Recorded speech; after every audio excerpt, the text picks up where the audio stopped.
Grabe guys, masarap din palang gawing sisig ang balon-balunan. Talagang papadami ka ng kain kapag sinubukan mo ang ganitong klaseng luto. Hi guys, another day, another vlog. Ngayong araw nga pala guys ay nag-crave ako ng sisig. At ang naisip ko ang gawing sisig ay balon-balunan. Nasubukan nyo na rin ba ang ganong klaseng luto sa balon-balunan guys? First time ko nga lang din pala magluto ng ganito. Grabe, nung pagkatapos ko nga magluto ay tinikman ko agad.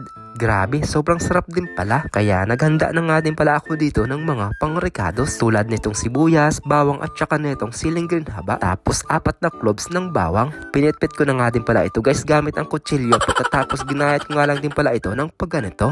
Itinabi ko muna at hinugasan ko na nga din pala itong siling green haba. Pagkatapos itong siling green haba naman ay ginayat ko nga lang din pala ito ng pa-slice. Meron nga din pala tayo ditong isang pirasong lemon. Nakapagayat na nga din pala ako ng mga sangkap na gagamitin natin. Kaya etong balon-balunan naman ang huhugasan natin. Malinis na nga din pala ito guys, pero hugasan pa natin ito ng mabuti. Medyo madulas pa kasi yan, kaya kailangan natin hugasan ito ng mga ilang beses. Pagkatapos itinapon ko nga din pala muna yung pangalawang hugas natin. Kaya eto pangatlo na at nilagyan ko nga din pala ito ng asin. Ang purpose nga din pala yan guys, kaya nilagyan ko ng asin para mahugasan natin ito ng mabuti. Para mawala yung amoy-amoy niya at yung medyo madulas-dulas dyan. Pagkatapos ko nga din pala mahugasan na itinabi ko muna. Tapos magkasalang na nga din pala tayo dito ng kawali. Dahil ang gagawin ko nga dito ay papakuluan muna. Naglagay nga lang din pala ako dito ng 3 pirasong bawang at saka tinubigan ko na nga din pala ito ng malinis. Pagkalipas nga din pala ng mga ilang minuto nagsilabasan na nga din pala yung mga insecurities niya. Kaya ang ginawa ko nga din pala, hinugasan ko nga din pala ulit ng malamig na tubig. Hiniwa ko nga lang din pala ito guys ng maliliit at eto na nga din pala siya. Ganito na siya kadami. Isinalin ko muna at ngayon naman gagawa tayo dito ng pinaka-sauce niya. Tapos naglagay na nga rin pala ako dito ng 3 kutsarang mayonnaise. Tansya-tansya nga lang din pala guys yung mga nilalagay ko.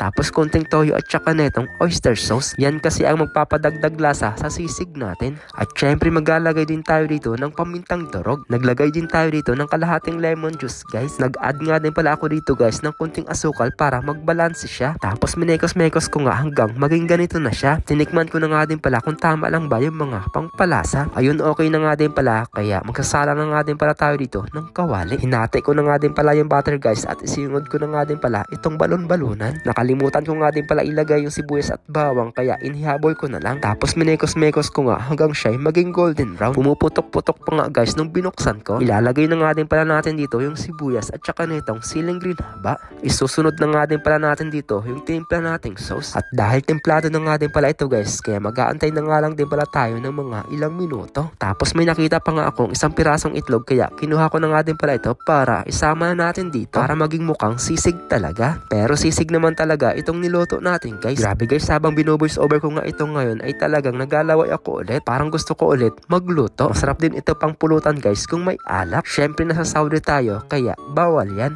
O siya guys, tara kain muna tayo at sabayan nyo na rin ako. Isusubok ko na nga lang din pala muna ang para sa inyo. Paki-follow, like and share na nga din pala itong page natin guys. So paano ba yan guys? Hanggang dito na lang. Thank you for watching. Bye bye!